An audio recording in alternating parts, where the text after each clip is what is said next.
Então, boa tarde, pessoal. Só confirmando. Então, vocês estão vendo minha transparência aí, meu cursor mexendo, né? Sim. Por favor, confirme. Tá bom. Bom, pessoal, vocês devem ter recebido meu e-mail hoje com a terceira lista de exercícios.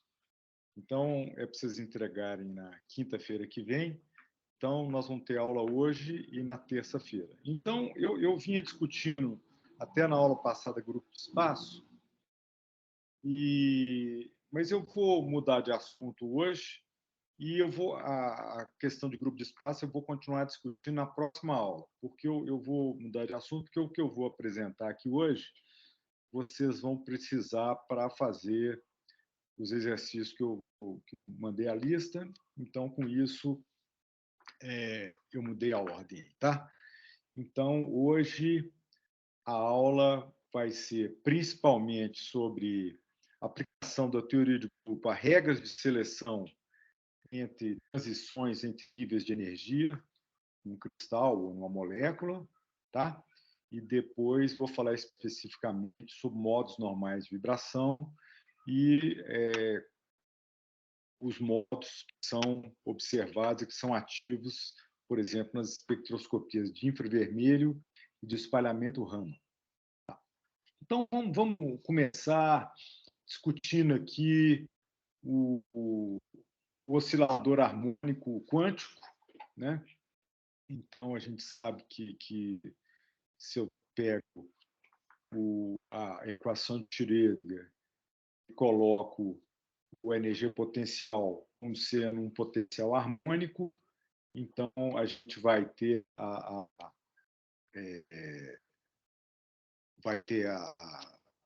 as autofunções do oscilador harmônico quântico são essas funções aqui, tá certo? Onde a gente tem aqui uma constante, tem aqui esse fator exponencial e tem aqui os chamados polinômios de Hermite, né? E os polinômios de Hermite, então, são dados por esses termos que estão aqui. Raiz de 2y, 1 sobre raiz de 2y menos 1, esse termo e assim por diante. E o que eu quero comentar aqui é o seguinte, que a gente viu que um modo normal de vibração ele é designado por dois índices, né? Um índice que vai designar o modo normal de vibração, né? E a representação irredutível daquele que ele pertence. E, por acaso, se esse modo for um modo degenerado, eu vou ter que ter um segundo índice para designar a linha da representação a qual ele pertence. Então, vamos partir de um modo normal de vibração, que tem uma coordenada generalizada Q de K, né? E a coordenada generalizada Q de K é uma combinação linear das coordenadas cartesianas de todos os átomos, por exemplo, de uma molécula. Bom, então, isso aqui é a coordenada generalizada do modo, e esse ômega de K vai ser a frequência de vibração. A gente sabe, então, que a energia, os níveis de energia do oscilador harmônico são quantizados, né? A gente tem aqui esse nível de ponto zero, que seria energia de ponto zero, que é H barra H ômega de K dividido por 2, e depois eu tenho aqui 1 meio, 3 meios, 5 meios, 7 meios, assim por diante.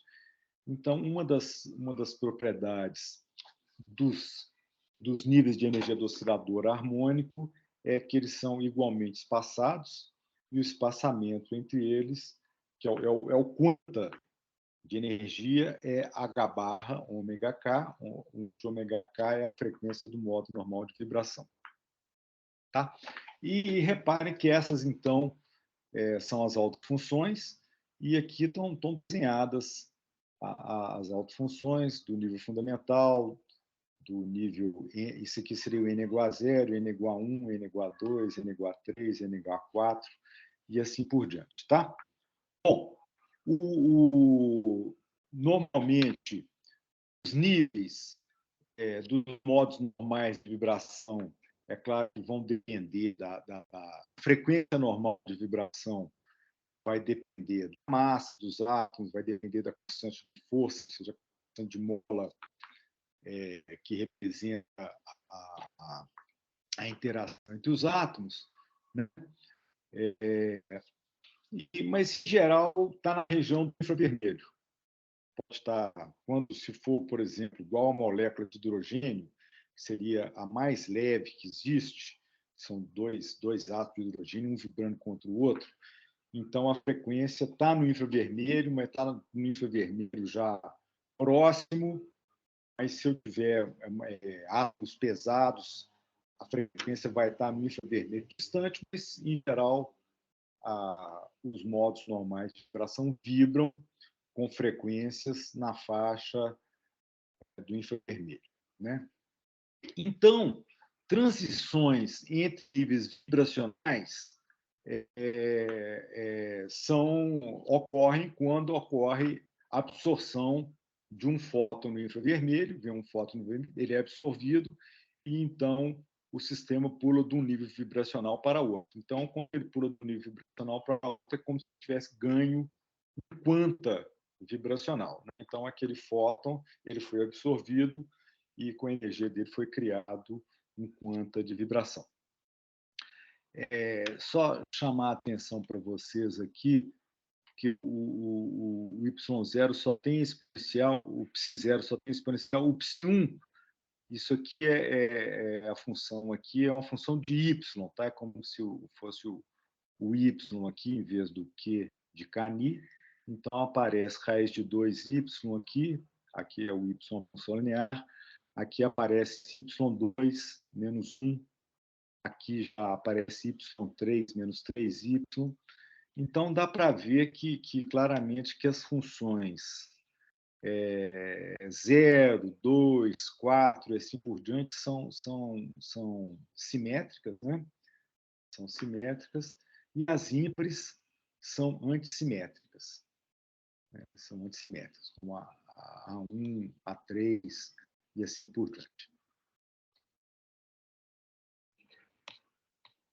Bom, agora o que eu vou discutir é o seguinte: vocês já estudaram a teoria da perturbação dependente do tempo, né? E viram que se uma transição ótica entre níveis de energia, aí pode ser tanto faz se é nível vibracional ou nível eletrônico, eu preciso de uma perturbação para induzir uma transição entre os níveis de energia, né?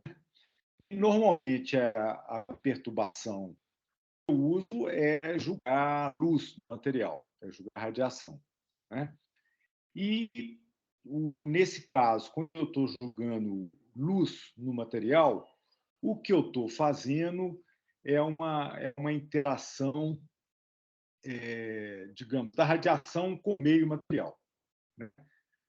Num caso mais específico, no fundo, é uma interação da radiação com os elétrons, porque, no fundo, a transição ela envolve bom, o elétron, o estado vibracional, mas é um hamiltoniano de perturbação, que é um hamiltoniano radiação-matéria, do modo mais geral, né?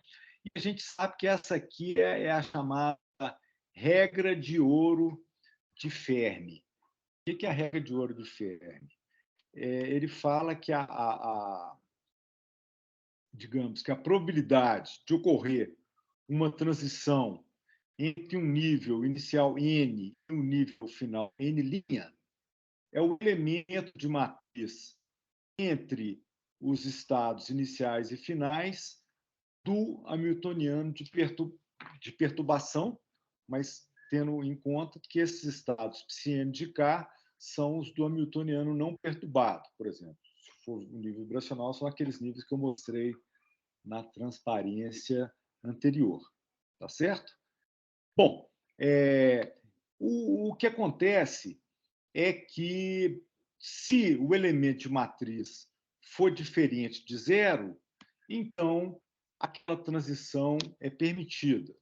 E se for igual a zero, a transição é proibida. Bom, basicamente, então, quando a gente está tratando de um problema, vocês já devem ter feito exercícios disso. Isso aqui nada mais é do que uma integral, né? A gente conhecendo as autofunções do estado inicial e do estado final e o hamiltoniano de perturbação, eu posso, então, calcular a integral e determinar se o valor de W. E, eventualmente, eu posso chegar à conclusão que o W é igual a zero, e se o W for igual a zero, significa que essa transição entre esses níveis é proibida, né? Bom, só que a teoria de grupo, ela te permite, sem calcular explicitamente nenhuma integral, ela te permite saber, simplesmente baseado em argumentos de simetria, que algumas transições são proibidas e outras são permitidas. Então, para saber se uma transição é proibida ou permitida, a gente precisa de estudar as representações às quais pertencem, digamos, o estado inicial, o estado final e o hamiltoniano de perturbação, né? Bom, nós já vimos aqui que funções de um hamiltoniano necessariamente pertencem às representações irredutíveis do grupo. Então, vamos pegar, se tem essa função do hamiltoniano perturbada, eu posso dizer que ela pertence a uma representação irredutível ômega de K, e esse nzinho aqui, bom, o K é o modo e o N a ordem do nível. Se é um nível 0, 1, 2, 3, 4, como eu mostrei para vocês naquela transparência anterior. Bom, por outro lado, o hamiltoniano de perturbação, como eu vou mostrar para vocês daqui a pouco, ele pertence a uma determinada representação do grupo, que eu estou chamando gama de a galinha, onde a galinha é o hamiltoniano de perturbação. Tá certo? Bom, agora, e se eu pegar esse elemento de matriz aqui agora, qual que é digamos, ele pertence a uma representação, né, que vai ser o produto direto da representação do estado final, que é esse aqui, pela representação do hamiltoniano de perturbação e pela representação do estado inicial. Tá? Bom, e aí é uma coisa que sai da teoria de grupo, que é o seguinte: esse elemento de matriz ele tem que ser, obviamente, invariante a todas as operações de simetria do grupo. Tá certo? Para ele ser invariante às operações de simetria do grupo, ele tem que pertencer à representação totalmente simétrica, que é aquela representação totalmente simétrica que todo grupo tem. Tá? Normalmente, se por acaso essas três representações aqui fossem ou forem unidimensionais, se elas forem unidimensionais, então o produto direto de três representações unidimensionais é também uma representação unidimensional. Então, se os três forem unidimensionais, esse produto aqui, esse elemento de matriz só vai ser diferente de zero se esse produto for igual à representação idêntica, totalmente simétrica. Agora, se alguma dessas representações tiver dimensão maior do que 1, 2, assim por diante, eu vou ter, então, na hora que eu fizer esse produto, vai ser uma representação redutível de ordem mais alta, e na hora que eu for reduzir ela, se a representação idêntica estiver presente na decomposição, então, para aquela linha, aquele elemento de matriz é diferente de zero e, portanto, aquela transição é permitida. Tá? Por outro lado, uma coisa que eu talvez, eu não sei se eu comentei bastante com vocês, mas quando eu faço o produto de uma representação por ela mesma, se elas forem unidimensionais, vai dar a representação idêntica. Se elas tiverem dimensão maior do que 1, eu vou ter uma representação redutível, mas na hora que eu decompuser, na decomposição vai estar presente a representação idêntica. Tá?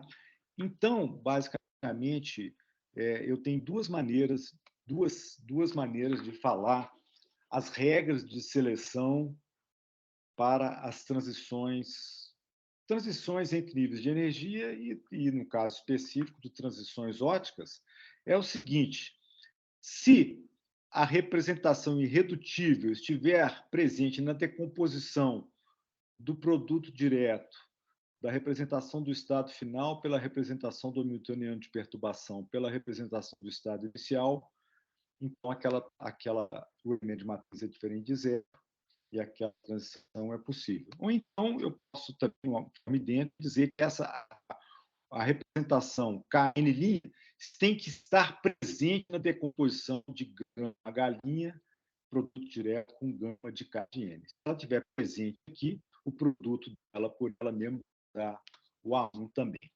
Tá? Então, essa que é digamos assim, a aplicação de teoria de grupo. Ela, então, basicamente, unicamente sabendo as representações irredutíveis dos estados inicial e final e do hamiltoniano, a gente pode saber se uma transição é proibida ou permitida sem fazer cálculo nenhum. Né? Bom, eu vou agora falar mais especificamente do hamiltoniano, que descreve a interação da radiação com a matéria, né, que o hamiltoniano é uma perturbação dependente do tempo, né, já que o campo elétrico está variando com o tempo. Bom, se vocês lembrarem lá da quântica, o hamiltoniano de interação elétron-radiação é menos Q sobre M, o produto escalar do momento generalizado, momento linear generalizado, pelo o vetor A, que é aquele vetor, o potencial vetorial, né? Bom, isso aqui é que é o hamiltoniano de interação da radiação com a matéria. Mas vocês lembram que eu posso, muitas vezes, fazer uma expansão em multipolos desse hamiltoniano, e quando eu faço a expansão em multipolos, então eu vou ter primeiro um termo de dipolo elétrico, depois um termo de dipolo magnético, depois um termo de quadrupolo elétrico, quadrupolo magnético, octopolo, e assim por diante.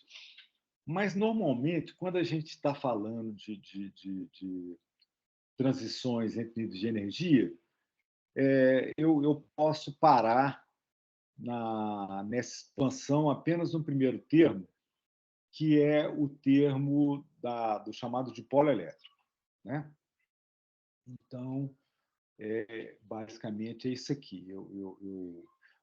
Por que eu posso parar? Porque a interação de dipolo elétrico ela é muito mais intensa que a interação de dipolo magnético e que a interação de quadrupolo elétrico. Então, em primeira aproximação, eu posso parar aqui, simplesmente colocar o meu hamiltoniano de radiação, de interação, radiação com a matéria, vai ser Q, o campo elétrico, escalar R. Que R é o dipolo magnético, a energia de interação do dipolo com o campo é E, escalar D. Né?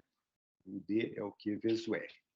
Bom, agora é o seguinte, eu vou botar agora o hamiltoniano dentro daquela expressão que eu mostrei para vocês, só que agora vamos fazer a seguinte coisa. Reparem que agora nós estamos considerando uma molécula agora, tá?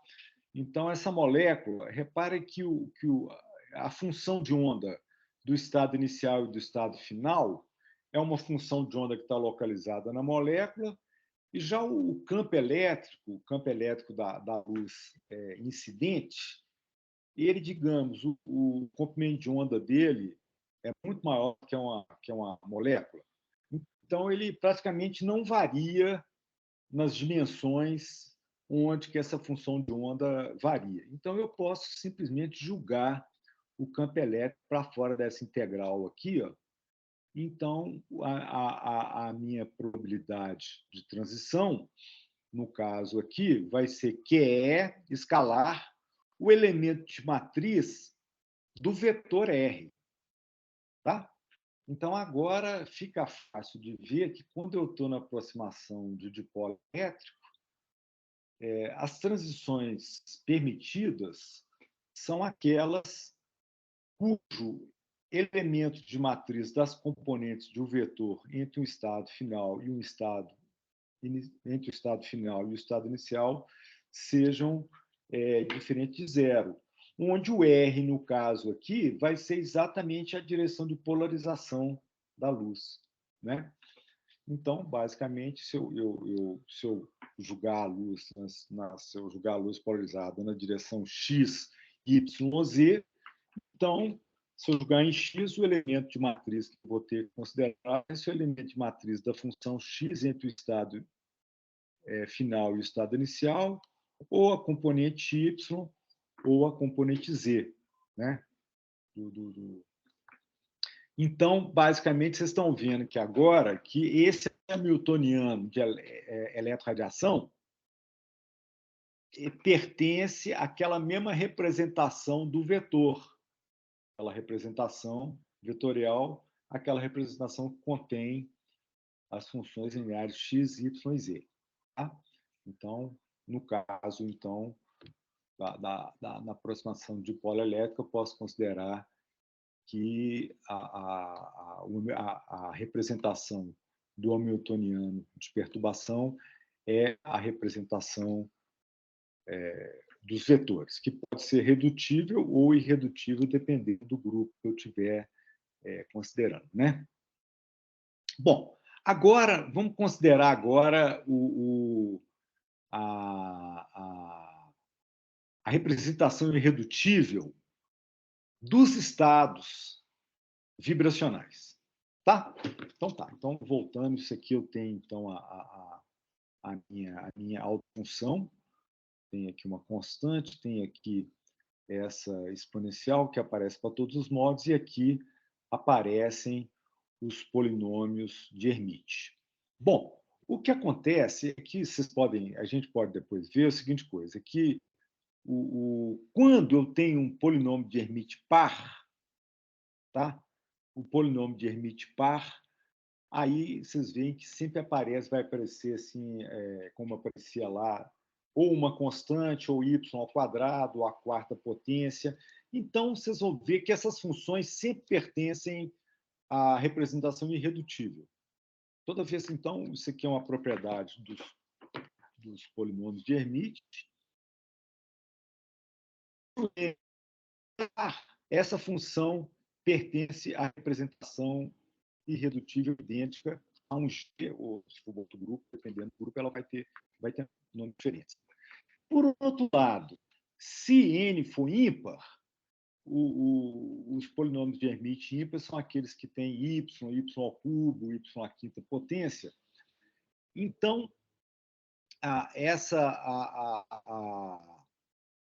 autofunção ela pertence à mesma representação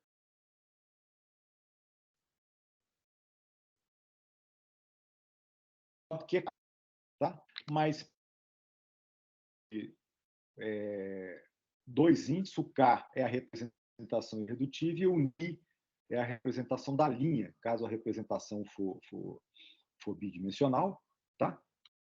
Então, mais especificamente, se o N for ímpar, essa autofunção do nível N, do modo K, na linha Ni, pertence à linha Ni da representação gama K do modo Q de K.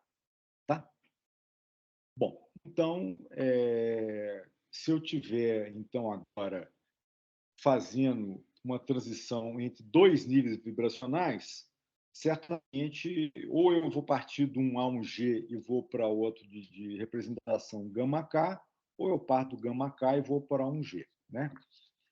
Bom, Então, com isso, a gente pode ver qual que vai ser a representação, né?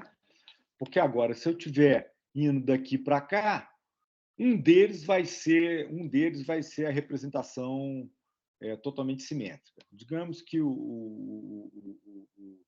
seja um deles, um dos dois, dependendo de onde que eu estou, a transição de qual nível que eu estou partindo, se é do nível par ou nível ímpar. Mas, de qualquer forma, então, a gente vê que, basicamente, o produto da representação K pela representação do vetor deve conter a representação A1G. Tá? Bom, uma maneira disso acontecer é exatamente se a representação do modo QK for a representação de um vetor, for a mesma representação do vetor. Se eu tiver a representação do vetor, a representação do vetor do produto direto, se elas forem unidimensionais, vai ser A1, e se não forem unidimensionais, sempre vai ter a representação A1 na decomposição dessa representação redutível. Tá? Então, vejam bem, como é que é a regra de seleção para absorção em infravermelho?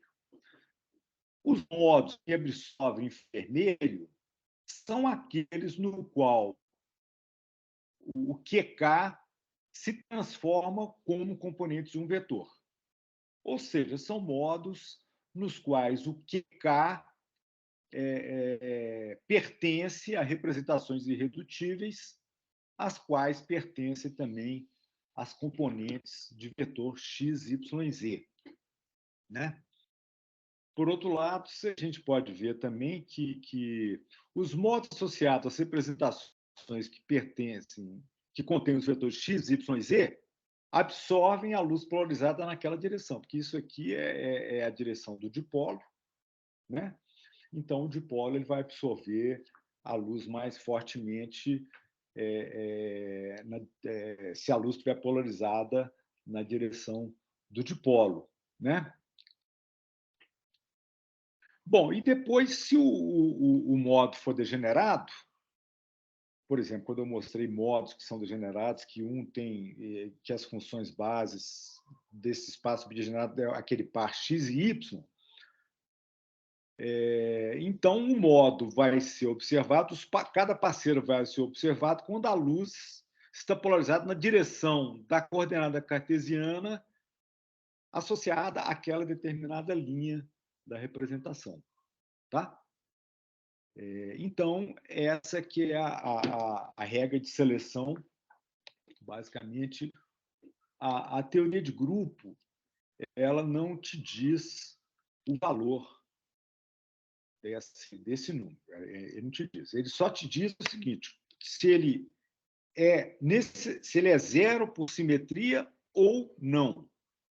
Agora, muitas vezes, assim, um elemento de matriz pode ser permitido por simetria, mas ser muito pequeno. Aí você não vai observar aquela transição. Mas, de qualquer forma, a teoria de grupo, o que ela vai te falar é quando uma transição é proibida. Tá? Quando a transição é proibida.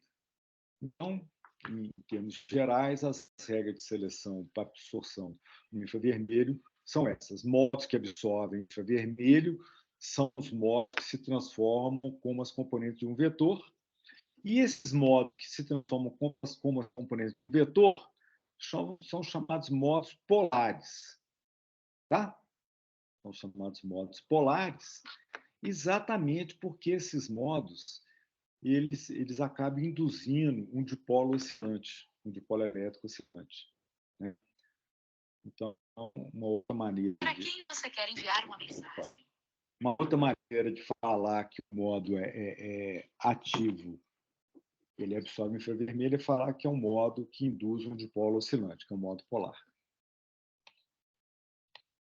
Bom, agora eu vou falar bom, uma outra técnica que é usada para estudar modos normais de vibração, que agora já é o chamado espalhamento de luz, o espalhamento inelástico de luz, que é também chamado de espalhamento Raman, ou Raman. É o seguinte, agora, o que eu vou fazer é o seguinte, no primeiro caso, eu tinha simplesmente a absorção de um fóton. Eu tinha um fóton que era absorvido e a energia daquele fóton era usada para criar um quanta vibracional. Aqui, no caso, não. Agora eu vou ter dois fótons. Eu vou ter um fóton absorvido e um fóton reemitido. O reemitido é um fóton espalhado, né? O processo de espalhamento, então, é esse. Eu tenho a absorção de um fóton e a emissão de um outro fóton. Se o fóton emitido tem a mesma energia do fóton incidente, eu tenho o chamado espalhamento elástico de luz, que é o espalhamento mais comum que tem esse. Quando absorve a luz com uma determinada frequência, ele emite a luz com aquela frequência. Só que o espalhamento Raman é um espalhamento onde que a luz espalhada ela tem a energia diferente da luz incidente. Tá? No caso aqui, eu estou julgando, iluminando, por exemplo. E outra coisa que, em geral, quando a gente fala desse espalhamento Raman, normalmente a gente está trabalhando com fótons da região do visível, ou infravermelho próximo, ou ultravioleta próximo, mas principalmente na região do visível. Então, repare que com a separação entre os espíritos vibracionais está na região do infravermelho, um fóton visível, a energia dele vai jogar o sistema lá para um nível que a gente chama de um nível virtual, que está bem acima, cuja distância é bem maior que a separação entre os níveis vibracionais. E quando ele decair, como eu disse, normalmente ele decai para o nível original vibracional, mas ele pode decair para um nível acima. Nesse caso, então, na prática, o que aconteceu foi que, como o sistema decaiu para um nível vibracional acima do anterior, houve a criação de um quanta de vibração. Então, basicamente, essa é uma técnica que, se eu fizer agora a diferença entre a energia do fóton incidente e do fóton espalhado, a diferença de energia entre essa setinha verde e amarela, é exatamente a energia do modo normal de vibração. Tá? Bom, o que acontece aqui agora que agora, então, eu tenho duas transições óticas. Eu tenho uma transição ótica, uma primeira transição que vai do estado inicial até um estado virtual, onde eu tenho aqui agora o campo elétrico da radiação incidente. Isso aqui é o hamiltoniano de perturbação na aproximação do dipolo elétrico. Tá? E aqui eu tenho uma segunda transição ótica, que é essa que vai daqui para cá, né? Então, basicamente, o que acontece é que eu posso também considerar que essas autofunções e o campo elétrico eu posso considerar que não estão variando significativamente. Isso aqui também, essa passagem é um pouquinho delicada. Eu posso somar em todos os estados virtuais e considerar que isso aqui é um projetor no espaço inteiro, mas basicamente o que acontece é que eu posso então escrever isso aqui como sendo um produto diádico de R e R, porque eu tenho duas vezes o vetor R aqui, R e R, tá? Então, agora,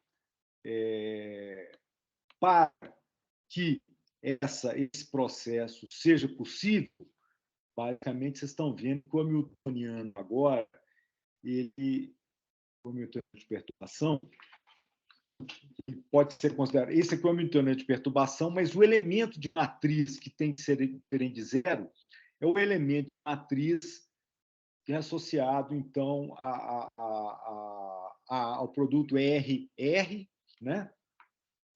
Então, como eu mostrei das transparências anteriores, então, basicamente, o que eu tenho que ter esse elemento de matriz aqui, do estado inicial ao estado final do RR, tem que ser diferente de zero.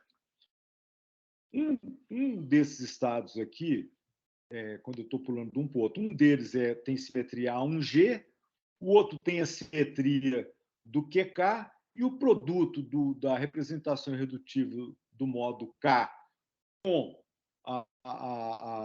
com essas funções biquadráticas, isso aqui tem que ser da representação totalmente simétrica.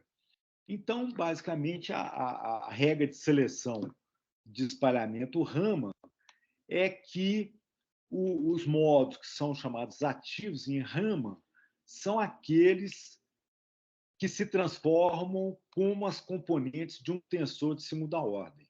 Um tensor de segunda ordem, as componentes são x2, y2, e2, xy, xe, yz.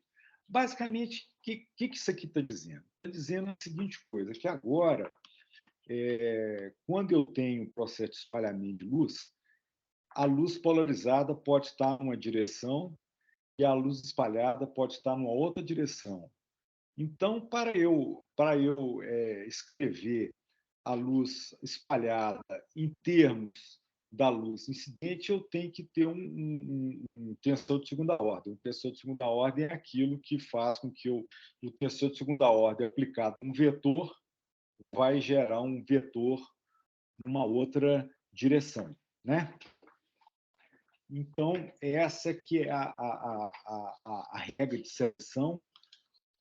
Isso que é o chamado processo Raman, envolvendo apenas, digamos assim, a criação de um quanta vibracional. Se eu tiver a criação de mais de um quanta, eu vou ter processo Raman de ordem mais alta, mas eu estou falando só o processo de ordem mais elementar, que seria, por exemplo, a transição entre dois níveis vibracionais vizinhos, ou então, no caso de um cristal, que eu vou falar na próxima aula, seria a criação de um único fono, e não de mais de um fono.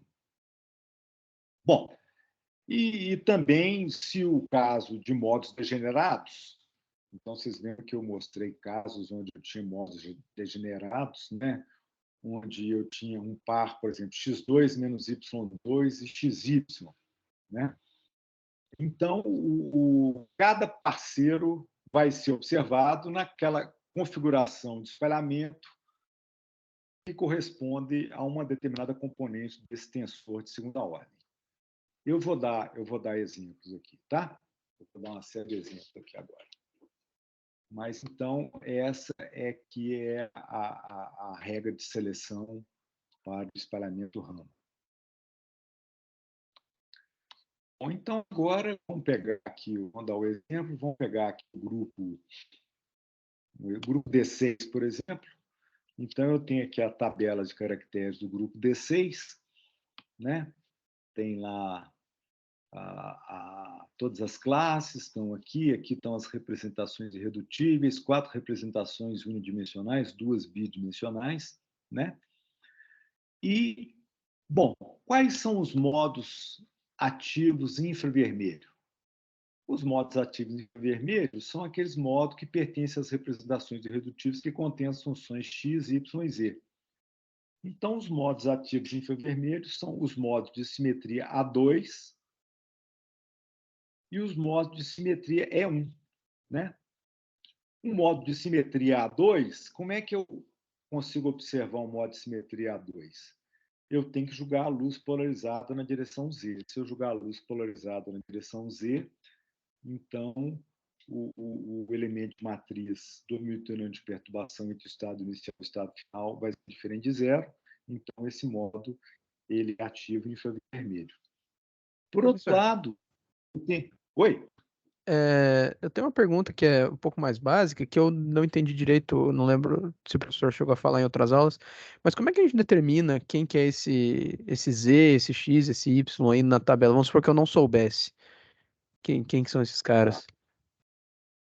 Tá bom. Então, foi aquela aula que eu falei dos projetores, né?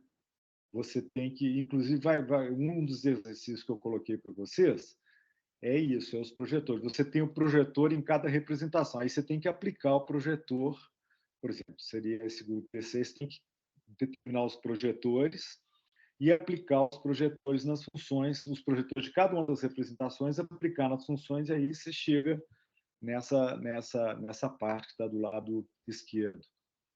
Você lembra dos projetores que eu mostrei umas aulas para trás ali? Eu lembro dos projetores, eu não lembro disso especificamente.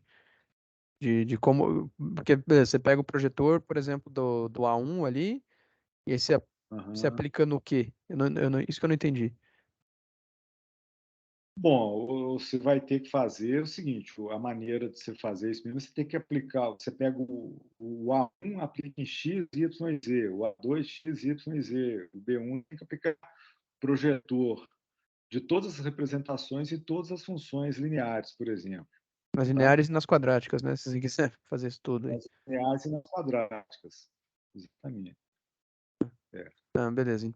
Eu dei alguns exemplos só, mas bom, a verdade é que isso aí já está tabelado, mas se você quiser, você me manda uma mensagem, eu te mando os slides que eu mostrei que falam explicitamente disso, tá? Beleza, Mas beleza. uma das coisas que, nesse exercício que eu queria para vocês fazerem, vocês vão ter que achar os projetores e fazerem isso que você está fazendo. Então, bom, uma outra maneira de fazer isso também é,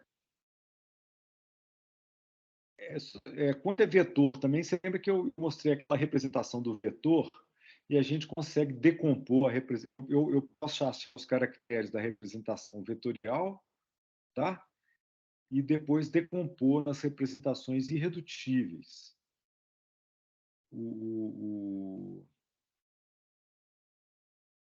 Só para eu não tenho aqui, então eu vou ter que falar para você lembrar aqui.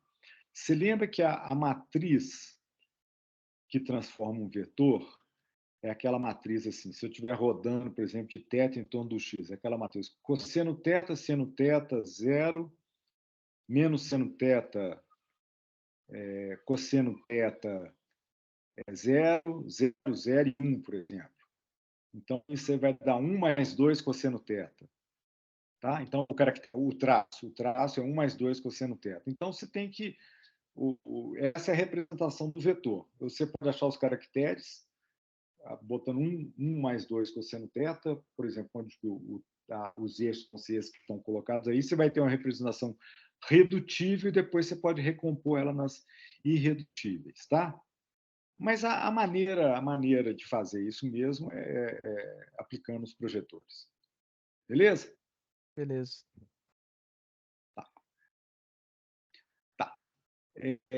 Mesmo porque eu lembro que eu mostrei um exemplo quando eu estava num grupo, acho que eu estava nesse grupo P6 mesmo, eu mostrei, por exemplo, quando eu aplicava o projetor do A1 em X2, eu gerava X2 mais Y2.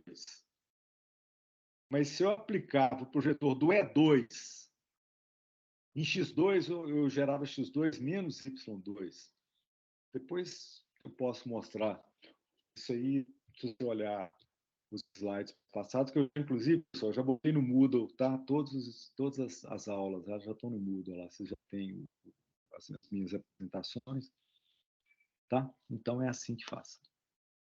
Bom, então voltando aqui à nossa discussão, os modos E1 também são ativos no infravermelho e agora é um modo duplamente degenerado, onde que eu tenho então agora duas componentes, uma componente X e uma componente Y, né? E, basicamente, eu julgando a luz polarizada em X ou em Y, eu consigo, então, ter absorção infravermelho pelos modos de simetria E1. Bom, agora, já os modos que são ativos em Raman. Os modos ativos em Raman são os modos que pertencem às representações redutivas que têm x2, y2, z2, xy, xz e yz, né? Que vão ser quais? Vão ser os modos A1, que tem aqui x2 mais y2 e z2, eles são ativos em Raman. Os modos E1, eles são ativos em Rama também, porque tem a função aqui, tem a função biquadrática xz e yz, e os modos de simetria E2, que são, então, que tem as funções quadráticas x2 menos y2 e xy, né? Então, reparem que os modos A1 são ativos só em Raman, os modos A2 são ativos só em infravermelho, os modos B1 e B2 não são oticamente ativos. Significa o quê? Que são modos assim, que eu não consigo, não absorvem luz, nem espalham luz. Tá?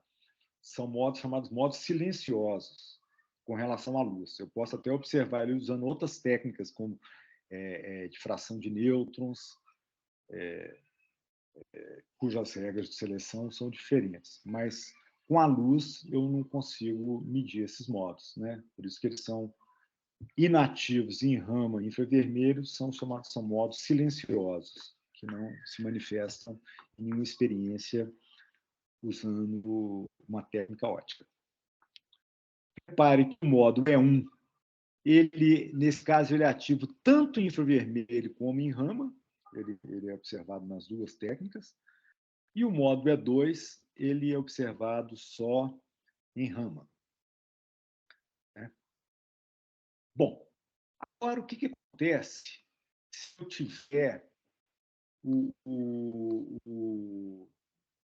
grupo que tem a simetria de inversão?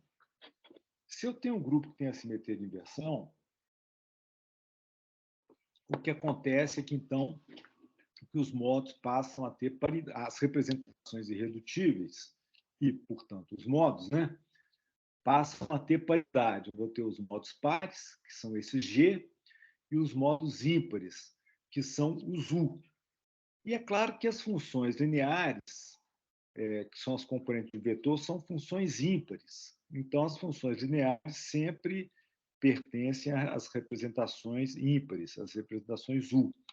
Já as funções biquadráticas são funções pares, então elas pertencem a representações pares.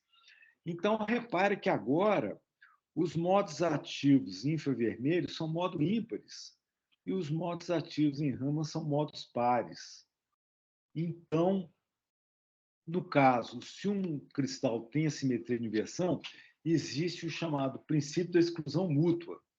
Ou seja, se o material, a molécula ou o cristal, tiver centro de inversão, ou centro simétrico significa que tem centro de inversão. Os modos ativos em Raman não são ativos em infravermelho e vice-versa.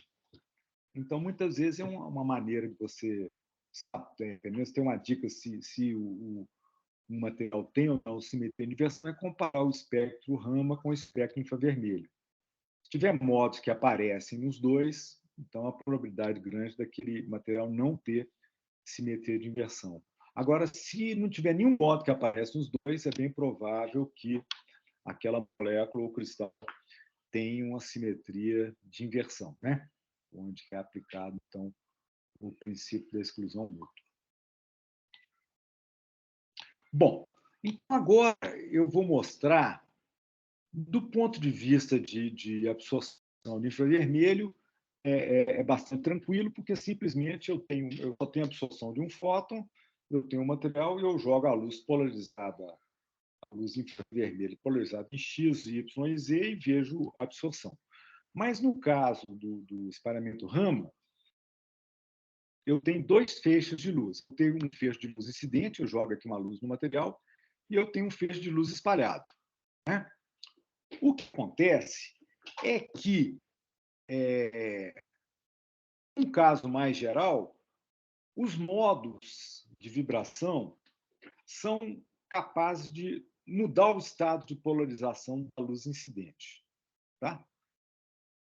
Então, para isso, vejam bem o que acontece. Então, normalmente, a gente tem uma montagem como essa aqui. Eu jogo a luz polarizada no material, eu jogo a luz, ela tem ela sai do laser polarizada, ela bate no espelho, digamos, passa por um objetivo de microscópio, vai na amostra, essa amostra absorve a luz e ela espalha a luz. Mas a gente usa a mesma objetiva para coletar a luz espalhada. Então, a luz espalhada sai por aqui, e aqui nesse negócio é um beam splitter, é um semi-espelho, que faz com que, bom, parte da luz espalhada passa para lá, mas parte da luz espalhada bate aqui e vai lá para dentro do espectrômetro. Tá? O que vocês estão vendo aqui é o seguinte, que a luz espalhada, a luz incidente, ela veio polarizada. Bom, existe um componente óptico que é chamada uma lâmina de lambda sobre 2, que, dependendo de como que eu coloco, ela pode mudar a polarização da luz incidente de horizontal, de vertical para horizontal. Por exemplo, aqui ela tá mudando de vertical para horizontal. Então, normalmente eu posso controlar a polarização. A luz do laser, normalmente, ela vem polarizada. E eu posso, com um componente óptico, se eu não colocar esse componente óptico, ela vai continuar com essa polarização vertical. Se eu botar um componente óptico, eu posso, então, fazer com que a polarização seja horizontal. Então, eu posso controlar, na minha experiência, a polarização da luz incidente. Depois, a luz, então, com a polarização controlada, bate na amostra, volta e vem para cá. Quando ela volta para cá, ela já não volta mais polarizada, porque exatamente a luz espalhada,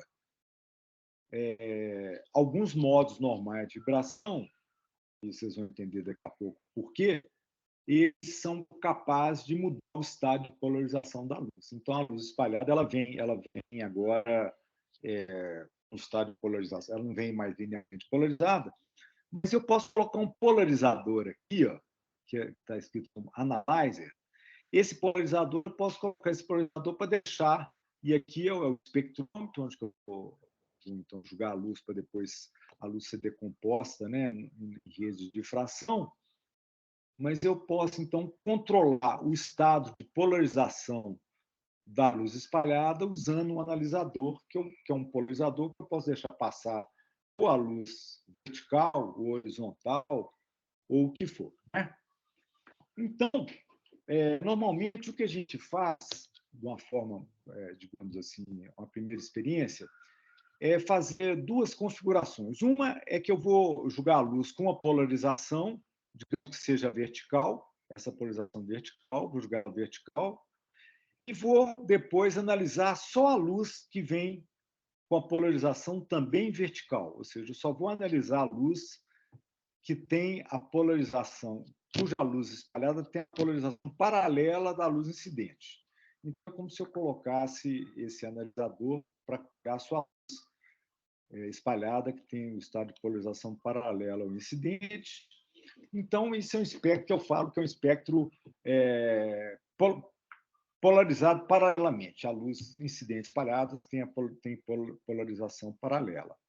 Ou então eu posso fazer o seguinte, eu posso, como nesse caso aqui, eu posso colocar essa lâmina, eu vou transformar essa polarização vertical em polarização horizontal, eu vou incidir uma polarização horizontal e depois eu vou colocar esse analisador para analisar só a luz espalhada vertical. Então, no caso, a luz incidente e a luz espalhada são perpendiculares. Tá? Bom, então, normalmente é isso que a gente faz no laboratório, a gente usa essas duas configurações, cujos estados de polarização são paralelos e perpendiculares. Bom, para dar exemplo, vamos voltar ao caso do CCL4. Isso aqui eu já discuti com vocês, o CCL4 ele tem 15 átomos, então ele tem 3 graus de liberdade, ou melhor, tem 5 átomos e tem 15 graus de liberdade. Desses 15 graus de liberdade, 3 são translações, 3 são rotações, sobram 9 graus de liberdade para as vibrações. Mas, como eu mostrei para vocês, na hora que eu decomponho aquela matriz gama nas representações irredutíveis do grupo T, que é o grupo do tetraedro, eu vou ter, então, os modos vibracionais, a decomposição assim, A1 mais E mais 2C2. Eu tenho um modo de simetria A1, que é não degenerado, eu tenho um modo duplamente degenerado, simetria E, eu tenho dois modos triplamente degenerados. O modo não degenerado é esse aqui, é o modo totalmente simétrico, é o modo de respiração. Depois eu tenho esse modo Ni2, que é o modo de simetria E, duplamente degenerado. Depois eu tenho esses dois conjuntos de três parceiros que estão associados aos dois modos triplamente degenerados de simetria T2. Né? Bom, por acaso, vocês podem perceber aqui que todos os três modos, os quatro, né, essas três simetrias são ativas em Raman. Você vê que o A1 tem funções biquadráticas x2 mais y2 mais e2. O E tem as funções quadráticas x2 menos y2, 3y2 menos r2. E o T2 tem as funções quadráticas xy, yz, zx. Tá. Então, o que essa figura está mostrando agora é o espectro Raman desses modos normais de vibração. Tá? E em vermelho aqui a configuração, a geometria de polarização paralela. Então, a gente vê aqui o pico E, o pico T2, o pico A1 e esse outro pico aqui. Ele chamou de T1, mas... bom, esse aqui era um desses dois outros modos. Isso aqui é uma combinação, não vou entrar muito em detalhe sobre isso aqui, mas é porque aparece, é um modo de ordem mais alta, mas aparecem os quatro modos lá. Agora, eu vou fazer o seguinte, agora eu vou pegar o espectro onde eu estou cruzando a polarização da luz incidente da luz espalhada. Repare que agora que é o espectro azul, tá? Repare que no azul, o modo E caiu um pouquinho de intensidade, o modo T2 caiu um pouquinho, já o modo A1 praticamente sumiu. E esses outros modos também diminuíram muito pouco. Então, vocês reparem que esse modo A1 praticamente ele não despolariza a luz, ele joga a luz que ele recebe no mesmo estado de polarização da luz incidente. Né? Tanto é que quando eu cruzei, praticamente ele sumiu. Bom, a verdade é que essa experiência aqui ela é um pouco mais difícil de interpretar, porque isso é um líquido, tá? Isso é um líquido. E no líquido, então, as moléculas estão orientadas de forma aleatória, então eu não posso definir um eixo x, y e z para as moléculas, porque cada um vai ter um sistema de coordenadas distintos. Mas, de qualquer forma, eu vou discutir um caso no cristal, mas, de qualquer forma, vocês estão vendo que, por exemplo, que os modos E e T2 praticamente são pouco sensíveis a mudança da polarização da luz espalhada de paralelo para perpendicular. Mas o modo A1 praticamente some completamente. E é mais ou menos de se esperar, porque como ele é um modo totalmente simétrico, é um modo que não despolariza a luz.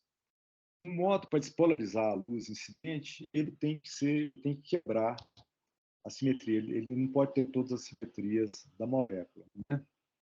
Então, é por isso que os outros modos eles são observados mesmo quando eu coloco a luz espalhada com polarização perpendicular à polarização da luz incidente. Bom, então isso aqui são outros exemplos também, tá? Esse aqui é o CCl4, esse aqui é o CHCl3, é como se trocasse um cloro por um hidrogênio. Que tem mais modos, vocês veem também que alguns modos, isso aqui é a polarização VV é paralela e HV é perpendicular. Alguns modos são pouco sensíveis, praticamente não mudam, outros diminuem abruptamente. Tá? Esse aqui agora já é um outro cristal que é o CH2Cl2, que também é a mesma coisa. Alguns modos, como esses aqui, praticamente a intensidade dele nas duas configurações é a mesma. Mas agora, esses outros dois aqui, na hora que eu cruzo a polarização, a intensidade deles praticamente vai a zero. E só vai a zero mesmo porque, como eu comentei com vocês, eu tenho um líquido, né? Mas agora vamos ver o que acontece com... Tá, não, mas tem mais um exemplo aqui que é legal, que é o seguinte, que é agora da água, né? A água, ela, vocês lembram que o grupo é o grupo C2V, né? Os modos normais de vibração, eu tenho um modo de simetria A1 e um modo de simetria B2. Por acaso, os dois são aqui ativos em Raman, né? O A1 tem as funções x2, y2, z2, e o B2 tem a função yz, né? E aqui é a mesma coisa. Eu tenho aqui agora o espectro, se eu jogo a luz espalhada paralela, a polarização da luz espalhada paralela à polarização da luz incidente, eu tenho esse espectro em vermelho aqui, ó. Agora, quando eu analiso a luz espalhada, que é perpendicular à luz incidente, eu vou ter o espectro azul. E vocês reparem que tem lá os três modos de vibração. Esse aqui é aquele modo totalmente simétrico de estiramento, que esse piquinho que está aqui. Esse aqui também é um modo totalmente simétrico de cisalhamento, né, de bending, que está aqui. E esse aqui é aquele modo de estiramento antissimétrico. O que acontece é que esse modo de estiramento antissimétrico, repare que quando eu cruzo o polarizador, esse modo 1 praticamente some. Ele praticamente some. Tá? E já esse outro modo aqui, ele continua. Ele continua aqui, que é o modo B2. Bom, basicamente, uma maneira de ver isso é que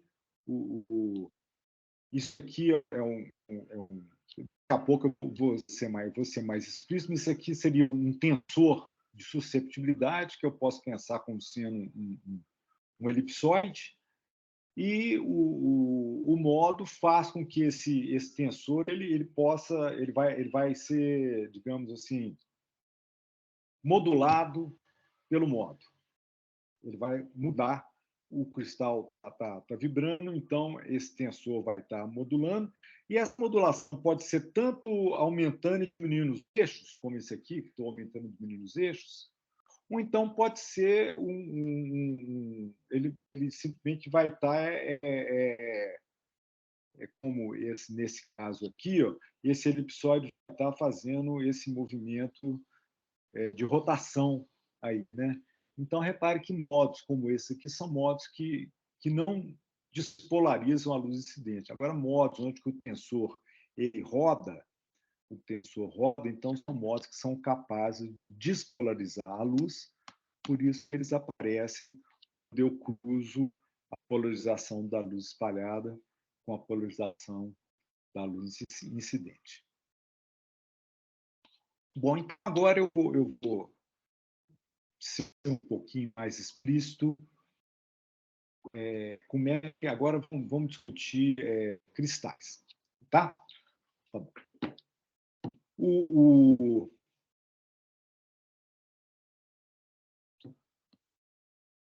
Comentei com vocês, para eu associar que a intensidade da luz espalhada, que tem uma polarização com a intensidade da luz incidente, eu vou ter que usar um tensor, né? Então, basicamente, falar rapidamente o que é o tensor Raman. Então, a susceptibilidade elétrica ela é um tensor de segunda ordem. E o tensor Raman é a derivada dos elementos, de cada elemento do tensor susceptibilidade em função da coordenada generalizada Q de K. Isso na posição de equilíbrio Q de K igual a zero. Então, basicamente, isso é uma outra maneira de falar as regras de seleção, modos que são ativos em Raman são modos cujo tensor, os elementos do tensor Raman são diferentes de zero, e o elemento do tensor Raman nada mais é do que a variação da susceptibilidade em relação ao modo normal de vibração na configuração de equilíbrio. Bom, mas isso aqui acho que o que eu quero mais que vocês pensem é a seguinte coisa, que vamos pegar essa expressão aqui, tá? Essa expressão aqui, o que ela está me falando é isso aqui, ó, que a probabilidade que está ligado com a intensidade da luz espalhada, então vai ser aquele eu mostrei para vocês aquela expressão, algumas transparências anterior, onde eu joguei o campo elétrico da luz espalhada para fora e o campo elétrico da luz incidente para fora. Então, repare que o que eu tenho aqui, ó, é um tensor, né? Isso aqui é a natureza. Se eu tenho aqui um vetor, produto escalar com tensor, produto escalar com um outro vetor, isso aqui vai me dar um número. Então, eu posso associar esses elementos de matriz aqui, ó, com o chamado tensor Raman. E aqui onde eu tenho o E maiúsculo I e o E maiúsculo J, em vez de pegar o campo elétrico, eu vou pegar apenas a polarização, porque o caráter vetorial aqui é dado simplesmente pelo estado de polarização. Então, eu vou escrever unitário, o vetor unitário da polarização incidente é o E minúsculo I, e o vetor unitário da polarização da luz espalhada é E minúsculo S. Então, isso aqui é a polarização da luz incidente, isso aqui é a polarização da luz espalhada. Então, daqui eu posso pegar essa relação e falar que a intensidade é proporcional ao módulo quadrado do unitário da polarização da luz incidente multiplicado pelo tensor Raman do modo μ pelo unitário da luz espalhada ES. Ou então eu posso abrir isso aqui, colocar isso aqui na forma matricial. Então é isso aqui. Então eu tenho que a intensidade de um modo μ, uma experiência de Raman, vai ser dada pelo estado de polarização da luz incidente, que é dado por EIX, EY e EIZ, pelo estado de polarização da luz espalhada, nesse caso vai ser uma matriz coluna, esse aqui é uma matriz linha, multiplicado por esse tensor, que é o tensor Raman, né? Que, no caso mais geral, ele tem, então, todas essas componentes aí, as componentes. Bom, isso aqui é só para dizer também que uma das propriedades que vem do chamado teorema de Gonzaga é que esse é um tensor simétrico, tá? A susceptibilidade é um tensor simétrico, então o tensor Raman também é simétrico, por isso que eu estou colocando aqui XY, XY, XZ, XZ e assim por diante. Esse é um tensor simétrico. Bom, mas agora o que nós vamos ver, o que acontece com esse tensor o que a teoria de grupo pode nos falar desses tensores de Raman? Tá bom? Bom, então, pessoal, aqui, ó, a simetria do tensor Raman.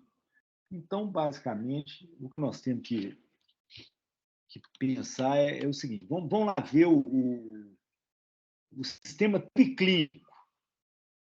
Tá? O sistema triclínico é esse aqui, ó, onde que eu tenho, por exemplo, a minha tabela de caracteres, a identidade, a inversão. O sistema triclínico tem um que só tem a identidade, outro que tem identidade e a inversão. Então, repare que agora eu tenho duas representações irredutíveis, AD e AU, e todas as funções biquadráticas pertencem à representação AG. Tá? E os modos ativos em rama são os modos de simetria AG e os modos ativos em infravermelho são de simetria AU. Se eu pegar agora o tensor rama, repare que todas as componentes do tensor rama, tanto os três da diagonal como os fora da diagonal, pertencem à representação AG. Tá? Então, o tensor rama é esse aqui. Para um sistema triclínico, o tensor rama é aquele onde eu vou ter 6 elementos distintos, os 3 da diagonal e os 3 fora da diagonal, considerando que essa matriz aí é simétrica. Tá bom? Bom, então, esse é o caso menos simétrico possível, onde que o tensor Raman ele tem todos os elementos do tensor são não nulos e pertencentes à representação totalmente simétrica. Né? Depois vamos aqui para o monoclínico. Monoclínico aqui. Ó. Monoclínico, então eu peguei esse grupo que é o C2H. Tá? Por acaso eu coloquei o C2, aí tem que tomar cuidado quando eu tenho o C2H, tem que ver se eu estou colocando o C2 na direção X, Y e Z. Nesse caso aqui está claro que o C2 está na direção Z. Né? Então, repare que eu tenho aqui agora as funções x2, y2, z2 e xy, elas pertencem à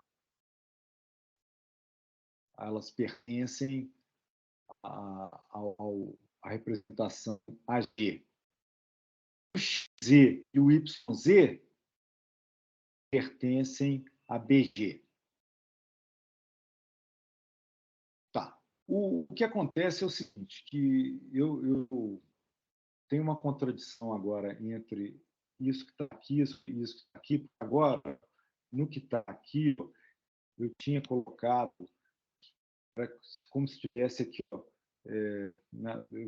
como se fosse XZ aqui e XY aqui. É como se o eixo C2 estivesse na direção Y, tá? Mas só para vocês entenderem, senão vocês não vão entender. Imagine que isso aqui é X2, Y2, Z2 e XZ. Então, associado ao modo AG, que é esse aqui, ó, desse tensor, eu tenho aqui o elemento x2, y2, z2 e o xz que está aqui. Ó. Tá aqui. Então, esse aqui seria o tensor para o modo AG, mas com a outra convenção. Né? Depois eu corrijo isso aqui. E depois, para o modo BG, aí seria o XY e o YZ. Né? Seria o XY e o YZ. Então, esse aqui, ó, o XY está aqui, aqui e aqui, e o YZ está aqui. Então, esse aqui são os tensores Raman do sistema monoclínico. Se eu pegar agora aqui o ortorrômbico, vamos pegar o ortorrômbico aqui. O ortorrômbico, eu tenho, então, o grupo C2V, um exemplo de um sistema ortorrômbico. Eu tenho lá as representações A1, A2, B1 e B2. Eu vejo que x2, y2 e z2 pertencem à representação A1, xy pertence à representação A2, xz à representação B1, yz à representação B2. Então, agora eu vou ter 4 tipos de tensores. Né? O A1 é esse aqui, eu só tenho tempo na diagonal. X2, Y2 e Z2, então esse aqui, A, B e C. Né? O B1 também aqui tem uma diferença aqui está trocado. Onde que é? O B1 aqui, ó, Isso aqui é questão de definição de eixos, tá? Que basicamente, essas coisas não estão compatíveis, então eu vou mudar isso aqui depois. Mas, então, repare que o B1 seria o XY, né? O B2 seria... não, é o grupo C2V. Não, pessoal. Desculpa. Não é nada errado, não. Está tudo certo. Eu que estava olhando na linha errada. Esse aqui é o C2V, aqui, ó. C2V, esse aqui. Então, o A1 é esse aqui. X2, Y2, Z2. O A2, esse aqui, ó, é o XY. Então, esses aqui são os termos XY. Eu tenho a função XY. Então, são todos os elementos do tensor igual a zero. Esse aqui tem o XY. O B1 tem o XZ. O B1 está aqui o elemento XZ. Só o elemento XZ. E o B2 está o elemento YZ. O B2, que é esse aqui do C2V, o elemento YZ. Tá?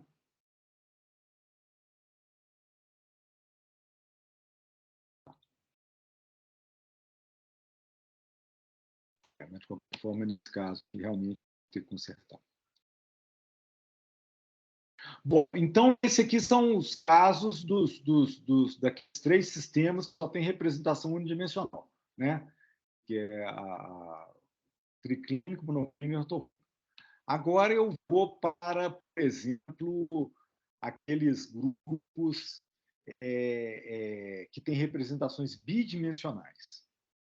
Representações bidimensionais, que são aqueles grupos, então, axiais, né?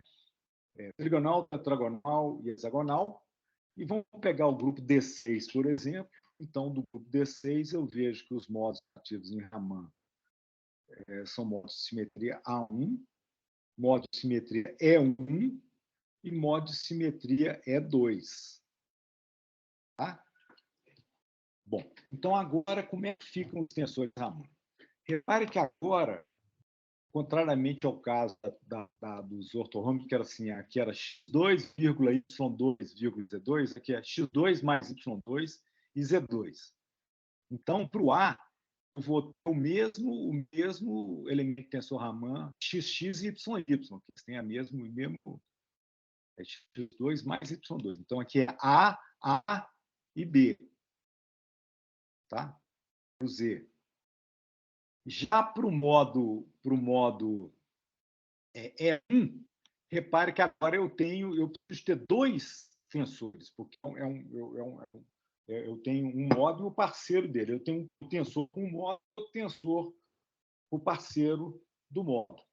Um deles é o XZ, que é esse aqui, por acaso, então é -C, aqui o elemento XZ, e o outro é o YZ, que está aqui, o elemento YZ.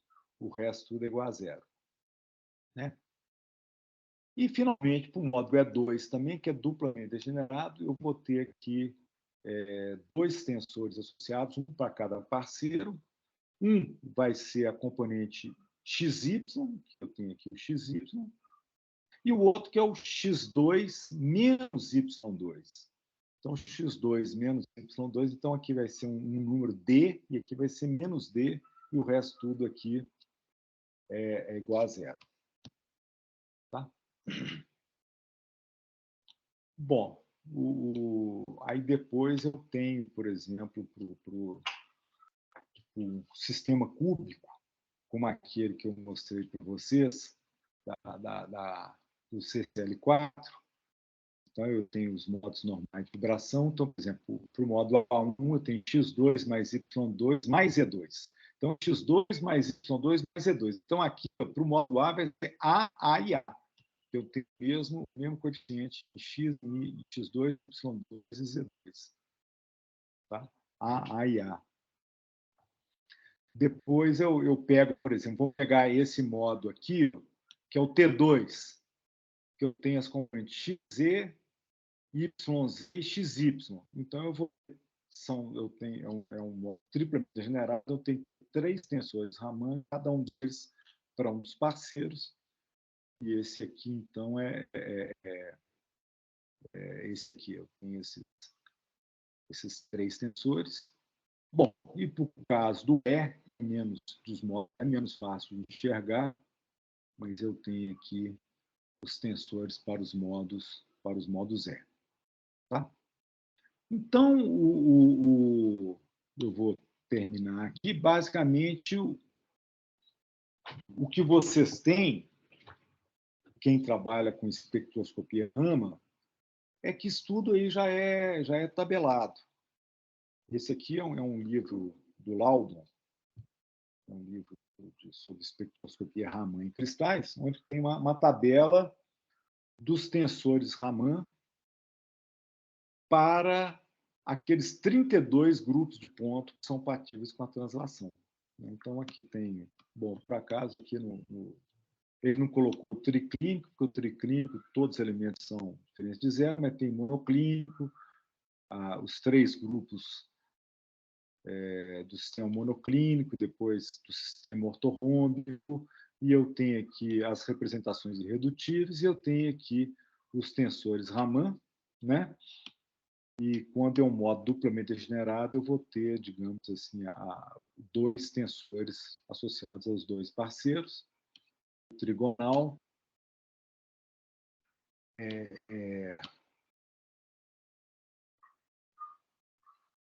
esse aqui, então, eu tenho aqui do sistema tetragonal, eu tenho os tensores Raman e o sistema hexagonal, tem os vários grupos, então isso aqui está tudo tabelado. Cada vez que vocês quiserem saber a intensidade de um modo para um dado estado de polarização da luz incidente e da luz espalhada, vocês têm que, então, fazer aquilo que eu comentei. Então, normalmente, é isso, é uma experiência que a gente, então, a luz polarizada do jeito, analisa a luz paralela ou perpendicular, né? Bom, isso aqui, então, acho que agora eu vou deixar para falar isso aqui na próxima aula, tá? Eu vou parar aqui de compartilhar.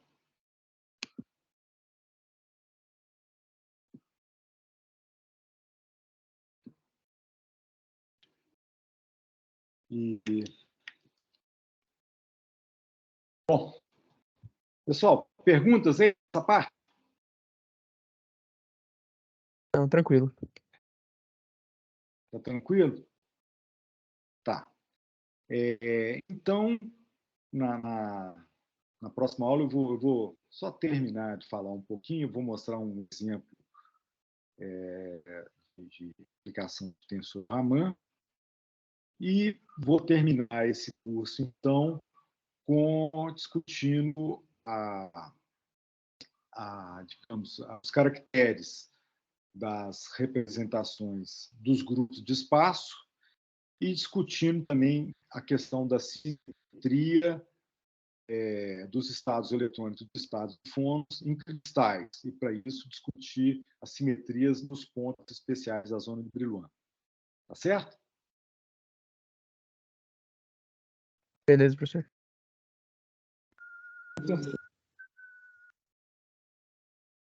Então tá. Então, se não tem pergunta, eu vou parar aqui a gravação. Até mais, professor. Tchau, tchau.